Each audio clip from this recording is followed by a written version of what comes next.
as we're heading into a new series this morning, we're going to do a little bit of a pre-teach. So I'm going to take the next sort of 6 or 7 minutes. And because we are going to be looking at the book of Revelation, it's really important that I just make a few pre-statements first, because what will happen is it will make it easier for those messages that follow if we get some sort of basic things out of the way. But over the next 7 weeks, we are going to be looking at the 7 letters to the 7 churches in the book of Revelation. And these letters are from Jesus Christ to the 7 churches. And all of these churches are found in chapters 2 and 3 in Revelation. In each of these 7 letters, there's a central key idea. And there's a practical message for you and I who are here today. Alright? The amazing thing about these letters is that they were written to real believers in a real time, in a real place, and yet they were written with you and I in mind who are sitting here in Howick in 2014. When you get your head around that, it's actually mind-blowing. What I do want to say is that I know that when we raise the whole topic of looking at anything to do with Revelation, there's kind of 2 responses to it. Some people get really excited, and some people, there's a little bit of fear that goes with that. And so what I want to say to you all this morning is that the take that we are going to put out there is going to be one of encouragement. Alright? I want you all to leave here encouraged. Is that good? Alright? So that's a very important thing to say up front. Okay, now the text itself. As you will have noticed, if you've had a chance to have a pre-look at it, all of these churches appear in chapters 2 and 3 of the book of Revelation. And obviously they all flow out of chapter 1. And so while we're not going to look at chapter 1 in depth, it's important that I just talk about it briefly, okay? And chapter 1 frames the context for us. So, the name of the book is Revelation, or more specifically, the Revelation. It is singular. It is not plural. If anyone says to you, oh yeah, I've studied the book of Revelations, they're dreaming. Right? Because the basic thing is it's one revelation. The word revelation means the unveiling. Right? It is the consummation of all things. And, as Julie mentioned earlier, it is the only book in the Bible that promises a blessing to the reader. How cool is that? There are over 400 verses that include over 800 references to the Old Testament. And so one of the reasons that when you read Revelation it seems kind of strange is because the book assumes that you know your Old Testament. It also shows us the climax of God's plan for humanity. And so you know who humanity is? That's you and me. Mr. and Mrs. Humanity, right? It lays out for you and me personally the climax of history. Now, when we talk about this, by the way, we have to live in what we call a double-minded mindset. We have to live in the sense that some of the stuff is going to happen tomorrow or today. But we also have to live with the fact that actually it might not even happen anywhere in our lifetimes, our grandkids' lifetimes, or anything like that. So we are called to be obedient to what Christ has called us to do in the now. And if you are in Christ this morning, if you have Him in your life, you don't need to worry about all this stuff, right? Because if you have a relationship with Christ, when everything comes to pass, you don't need to worry about it. And so that's a very important thing to say. Now, who was the book given to? Let's keep this in front of us. It is the revelation of Jesus Christ, who God gave unto who? No, God gave it to him, gave it to Jesus Christ. And that shocks many people. And many people skim over the first verse of chapter 1, but it's hugely significant. Why did he give it to Jesus? He gave it to Jesus so that he could show his servants what must soon take place. Or in the old King James, to show his servants what must suddenly come to pass. And he signified it. He set it into signs. Alright? Revelation 1:1-2 says this: He made it known by sending his angel to his servant John, who testifies to everything that he saw. So John saw these things. He actually saw these things. One of the most amazing experiences I had when I was younger was listening to a number of scholars and teachers say that the book of Revelation is actually in code. And each code is explained somewhere else in the Bible. Right?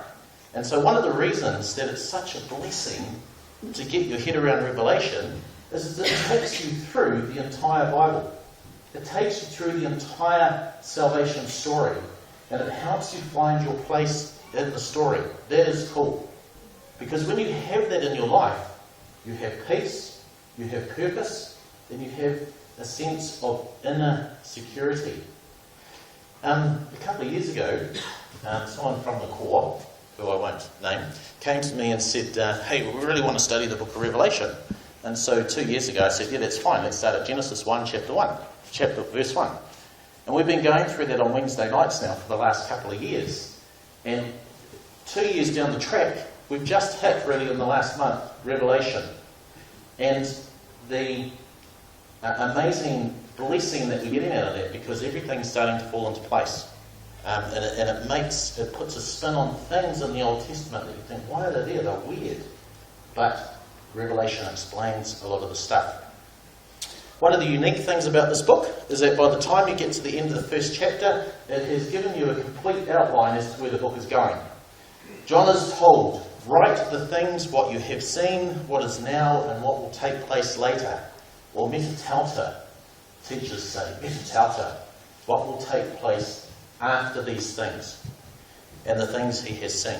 So by the time you get to the end of chapter 1, there's been the personal appearance of Jesus Christ.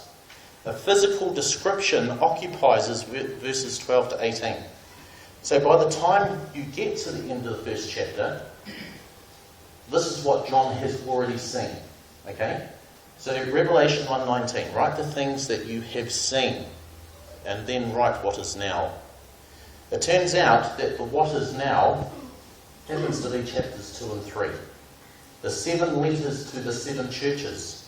These are 7 letters written to 7 real, live, existing churches in real, live time, happening at the time that the author John is in exile on the Isle of Patmos, which was around 96 AD. These churches really existed in the Roman provinces of Asia Minor, which is what you and I would call Turkey today. And then these things shall be metatauta, right? After these things. And chapter 4 onwards starts with that word, metatauta. So chapter 4 begins after these things. And so chapter 4 onwards is yet future. Okay? So that puts a little bit of context for you. So Revelation is a very profound book. But the part of the book that is most significant for you and me is chapters 2 and 3.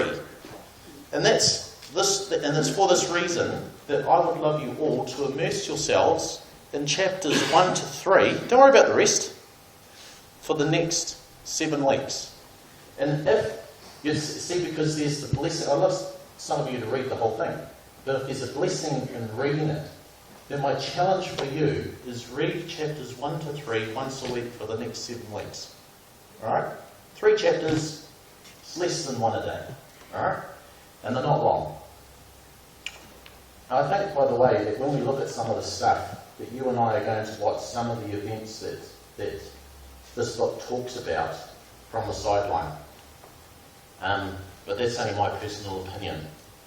But what I'm encouraging you all to do is to come to your own personal opinions about some of this stuff. The reason for this is that when you get to chapter 4, the churches have disappeared. The churches are never referenced again in the entire book. They are gone. Chapter 1 ends with these words, Revelation 1:20. The mystery of the 7 stars that you saw in my right hand and of the 7 golden lampstands is this.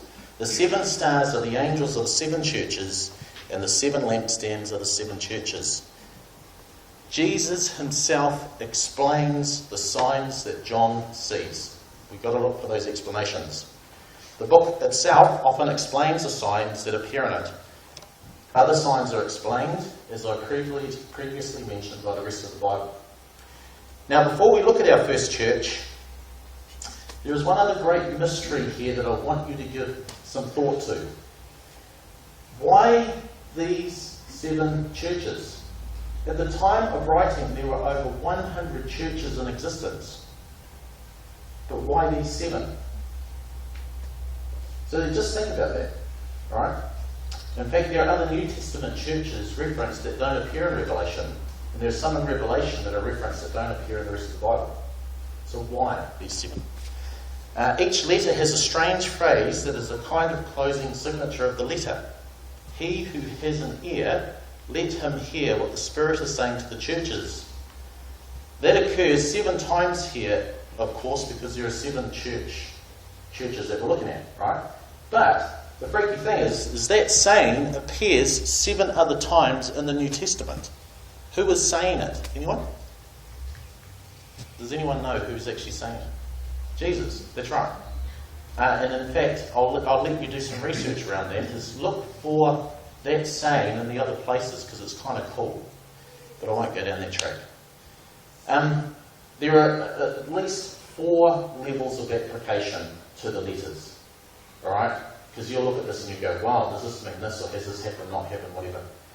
But first of all, they were local churches with a message to themselves from Jesus personally. They were real people in a real time and a real place. But there is more than that. Jesus said, he who has an ear, let him hear what the Spirit says to the churches. Churches is plural. It's not the church, it's churches. Every letter applies to every church.